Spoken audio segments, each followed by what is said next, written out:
Minha mensagem para todas as igrejas. Eu, o Cristo, vim expressamente para contar a vocês a verdade a respeito das origens da personalidade humana.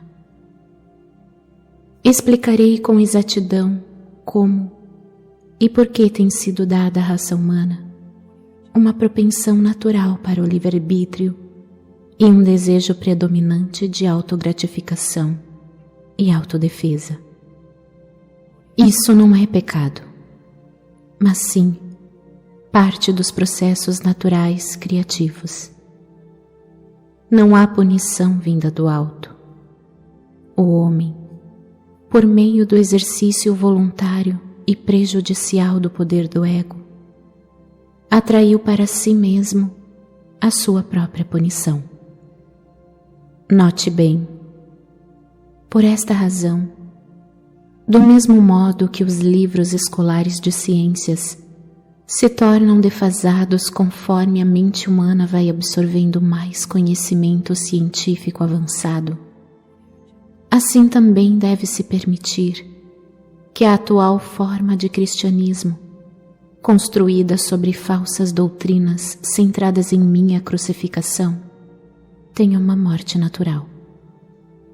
Note bem, a atual crise mundial, que está introduzindo um novo fracasso nas leis internacionais e estabelecendo as bases para um futuro terrorismo global, indica claramente que nenhuma religião do mundo possui o conhecimento adequado e a efetiva liderança para iniciar as mudanças nos padrões mentais do ser humano, que poderiam conduzi-lo diretamente para a paz e a prosperidade.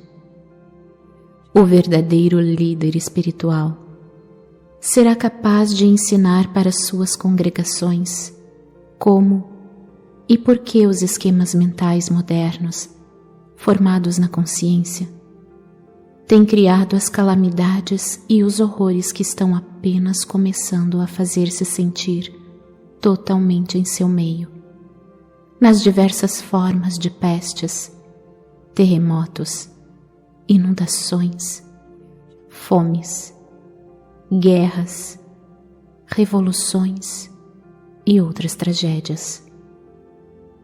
Esteja certo de que nenhum mal que ocorre em sua terra é um desastre natural. Qualquer coisa adversa ao seu bem-estar nasce primeiro em sua consciência humana e depois toma forma dentro da experiência global. Isso é o que eu tentei dizer aos judeus quando caminhava pela terra. E chorei quando eles riram e se recusaram a acreditar. Eles me chamaram de louco. Que as igrejas não cometam o mesmo erro. As igrejas têm estado agonizantes, cristalizadas em rituais e dogmas, e seus sacerdotes e pastores não têm sido capazes de responder às necessidades espirituais que estão em contínua evolução nos ardentes buscadores da verdade. Como consequência disso, as igrejas estão se esvaziando.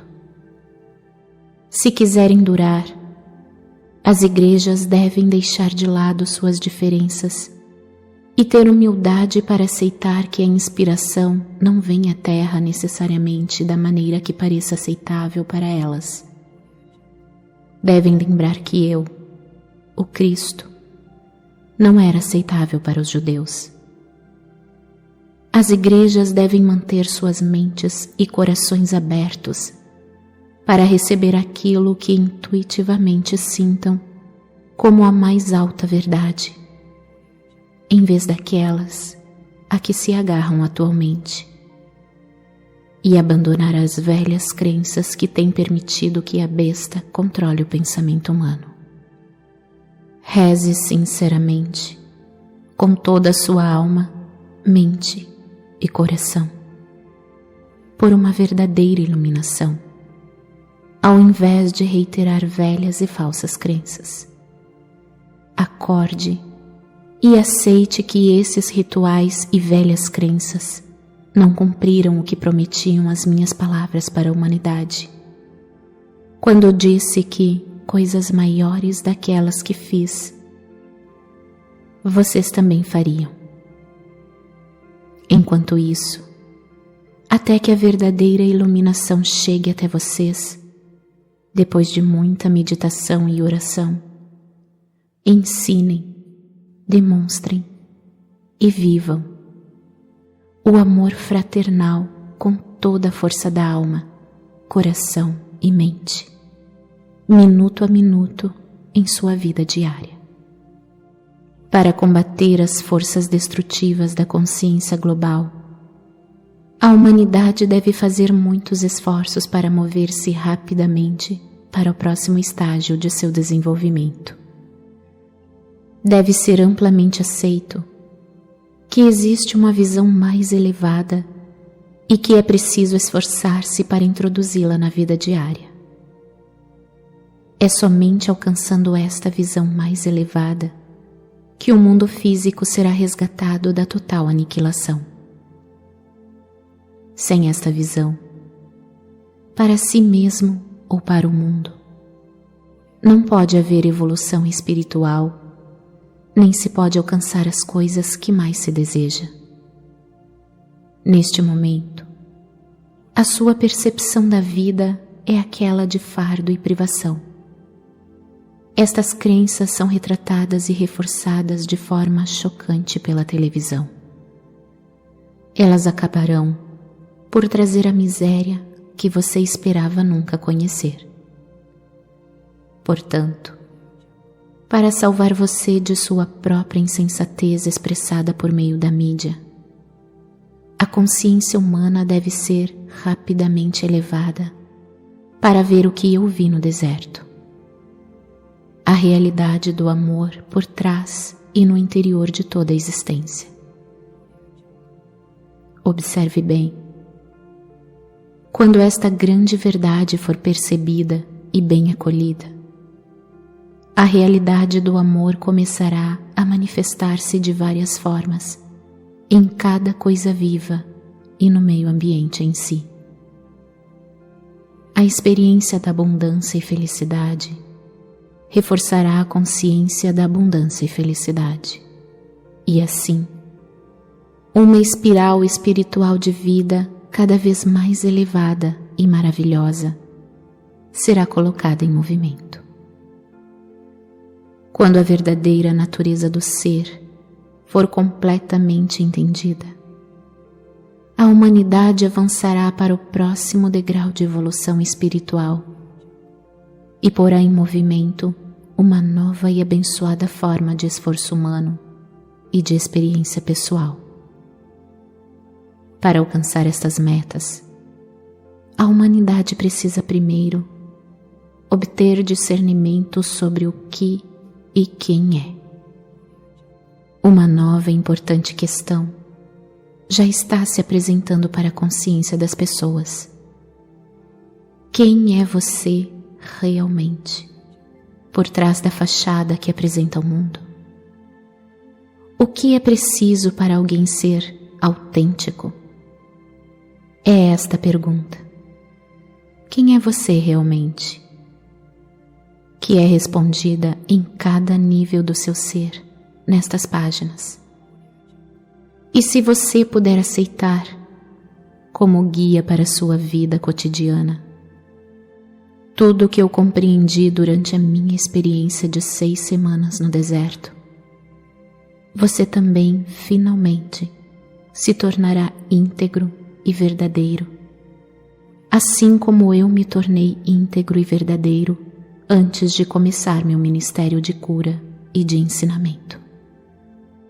Uma vez que existem poucas pessoas no mundo que se consideram íntegras nesse momento, você seguramente reconhece que há uma necessidade urgente de que eu me introduza em sua mente para dirigir você até uma nova maneira de pensar e sentir.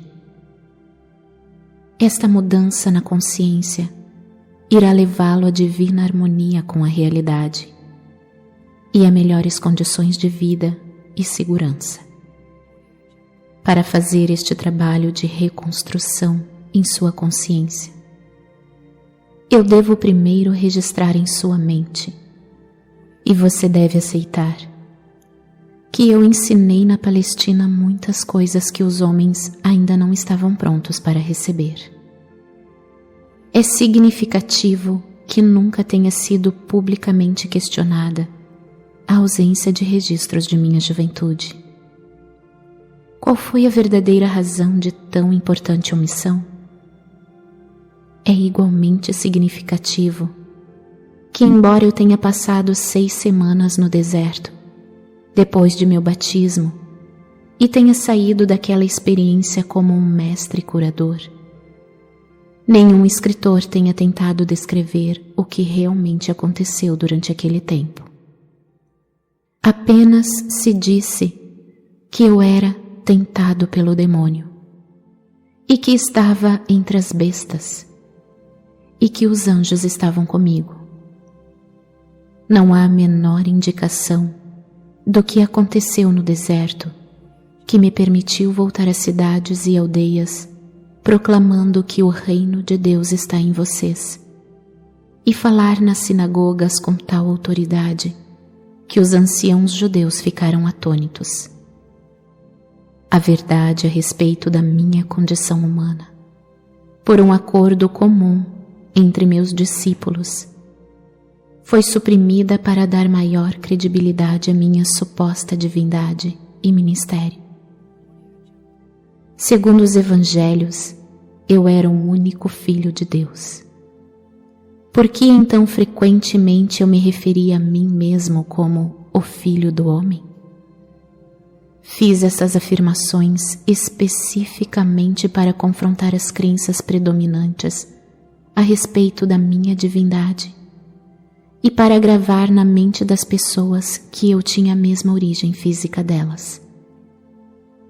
Minha intenção era a de que compreendessem que com o que eu podia fazer, elas também poderiam, se tivessem o meu conhecimento e seguissem as minhas instruções para pensar e atuar acertadamente. Tantos mitos têm surgido a respeito de minha pessoa terrena e minha consciência espiritual, que já é tempo de livrar-se deles tão completamente quanto possível, uma vez que estão impedindo as pessoas de evoluir espiritualmente. Você, que foi doutrinado com ensinamentos religiosos, deve tentar compreender que meus discípulos evangelistas, ao relatarem minha vida, descreveram somente aquilo de que se lembravam pessoalmente e que apoiava plenamente os seus relatos de minhas atividades sobrenaturais. Eles também incluíram muitas coisas que outros disseram sobre mim durante cerca de 30 anos que se seguiram à minha morte. Depois de tamanho lapso de tempo e do inevitável embelezamento da verdade, como é possível que tenham escrito uma biografia fidedigna a meu respeito e de tudo o que realmente aconteceu, ou explicar corretamente minhas percepções espirituais verdadeiras, as quais deram origem às minhas palavras e meus milagres? Somente uma pessoa pode descrever deste ponto de vista, e essa pessoa sou eu mesmo. Portanto, estas cartas vão levar a você a minha verdade, de uma forma que nenhum espectador poderia fazê-lo, não importando o quanto eles pensavam que entendiam o meu pensamento. Por esta razão, durante mais de 40 anos, a mente do meu canal tem sido sistematicamente purificada de todo o ensinamento ortodoxo e o sistema de comunicação entre nós tem sido aperfeiçoado. Se minha verdade expressa nessas cartas deferir muito do que está escrito no Novo Testamento, há de se duvidar dela ou rejeitá-la por esta razão. Portanto, estou descendo em consciência brevemente, tão perto quanto necessário do seu plano de consciência, para descrever minha vida e meus ensinamentos de 2000 anos atrás.